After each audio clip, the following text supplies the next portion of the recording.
My name is Chris Rolls. I am the music editor or associate editor for MP3.com. I run a small record label in San Francisco called Kimasiotic Records. I'm also in a music group called La Flange de Mall. Well, I'm here interviewing artists. I'm in your position for the majority of the day, talking to a variety of artists, A-list and baby bands as well.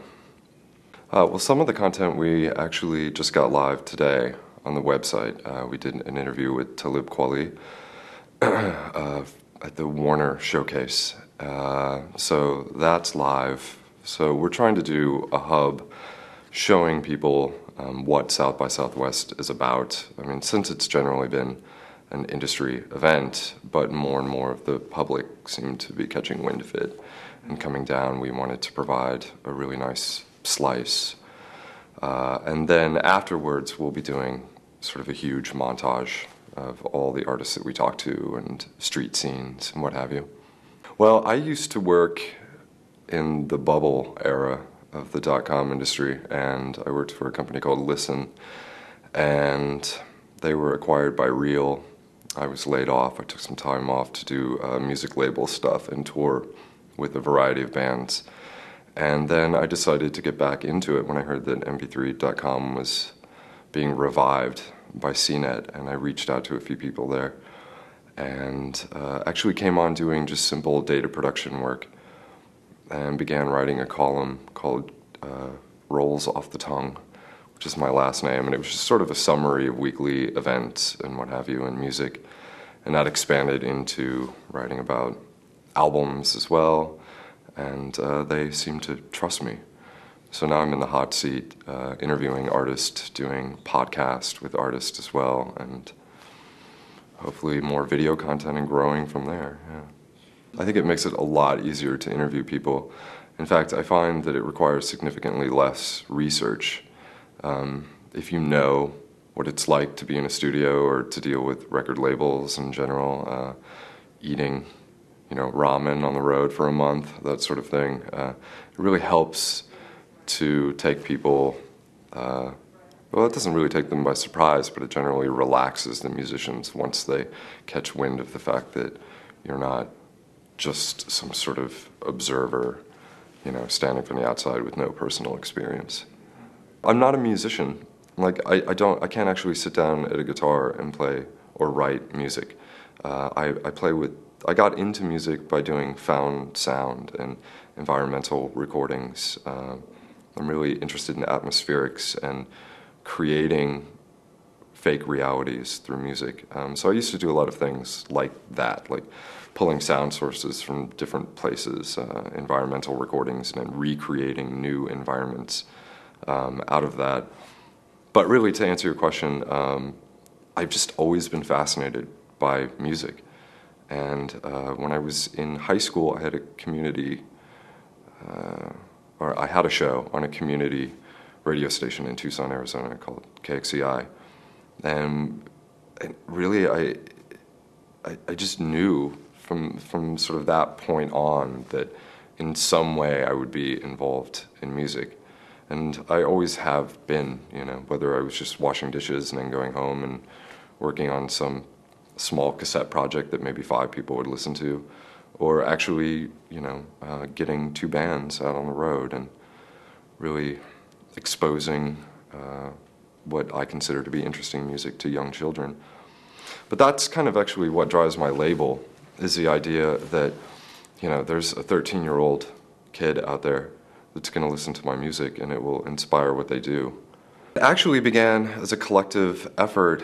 There were a group of musicians in San Francisco in the late 90s. We were all doing experimental electronics, and there were about 8 of us, and we started recording a lot of material over a 9-month period and playing a lot of shows as different artists. We would change the name of the group all the time, and sort of this experimental electronic supergroup. And we had all this great material and nothing to do with it. We had it up on the original MP3.com at the time, but I wanted to really get it out. So I just got the money together and pressed up, a double 12-inch vinyl record and put a stamp on it and thought that that would be it. That was my one sort of vinyl contribution to the world. And then I started getting approached by bands locally in San Francisco about putting out music, and now I'm 14 releases deep and worked with a few artists that have gone on to major indies.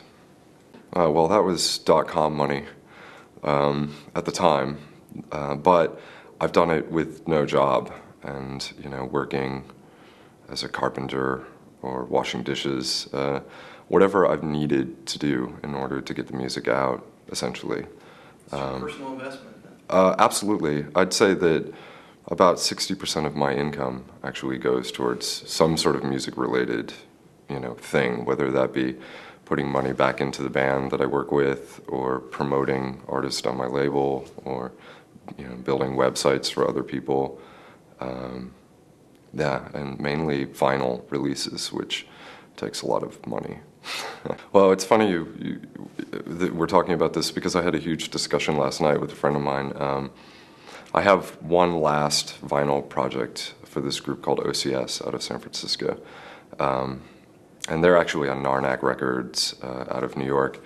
And I decided just the music itself needed to be on vinyl. I think vinyl is pretty much obsolete. It's obviously an enthusiast market. You really have to fetishize vinyl in order to buy it. But I do it, I suppose, because as a child, holding a record was such a tactile and intimate experience. And I think that that's something that digital music really robs people of. Sitting and really opening a gatefold and staring at the artwork and thinking about what went into it and reading production credits and all that sort of stuff. And that's why I continue to do it, and I work with artists that still romanticize that experience. It goes back to the old saying, like, we want to put out a record. Everybody still says we're putting out an album. We're recording our record. And it relates to this technology that is not outdated. We watch these ephemeral technologies come and go. CDs, I think, are the best example right now. As we move into, a completely digital landscape, they just become this form of transportation for music, whereas with a vinyl piece, I can, pull out something from the 20s and put it on my turntable, and it sounds great, and it'll last the rest of my life, Unlike my hard drive crashing, and there goes everything in my iTunes. It's called La Flange de Mal, which is a take on Le Fleur de Mal, and it started, I was in a project called Ziekenbach Kauf, which was this sort of faux gay German techno group. We'd thrash around on stage to incredibly distorted bass and hurt ourselves a lot. We actually were on tour with this band from New York called The Liars for a little bit in Europe, and we ended up wounding ourselves in a hospital. And I came back and I had all this time to record, and I just suddenly, it started as a project in order to record drum sounds, drum loops for something else I wanted to do.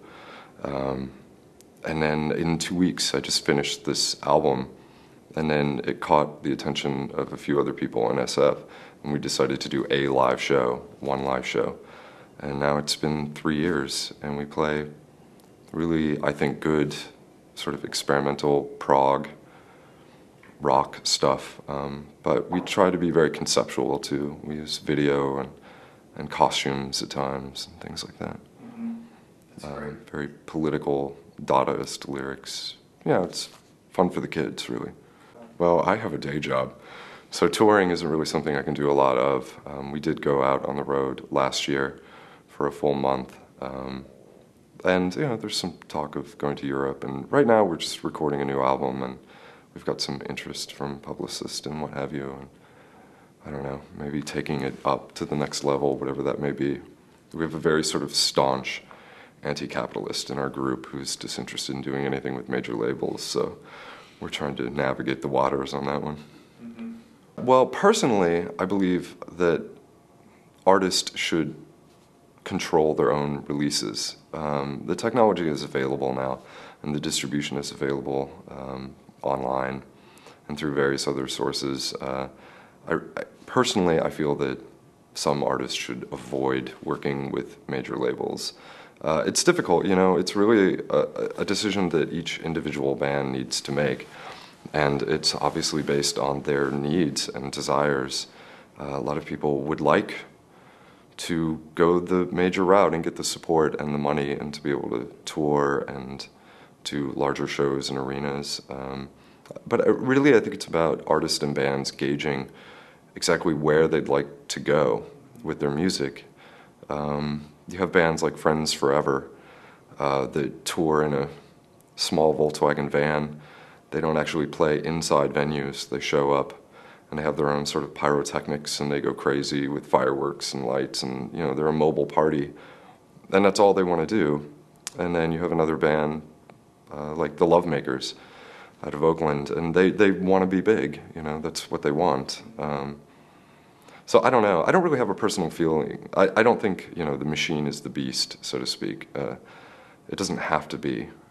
But I think that once you start accepting a lot of cash, you know, you have to be careful because it can definitely compromise your vision, your integrity. That's my only concern. I'm really fascinated by recording processes and songwriting and people's inspirations. Not the sort of standard, you know, oh, what albums did you listen to when you were a child, but more what's happening in their own lives. You know, what drives them to do what they want to do.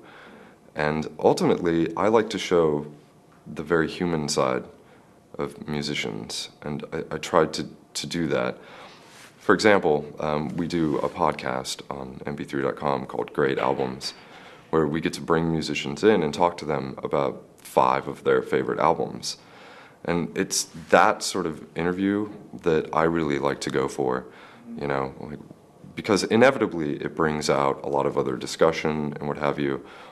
I just don't really like sitting down and talking to people and presupposing that they're this star that's unapproachable, you know, and that they're inhuman in some way. So I just try and feel for what people are saying and explore whatever avenues open up during the interview, and not just simply ask, you know, so you want to be big? That's great, you know. MP3.com, a website that is finding its footing, I think, right now.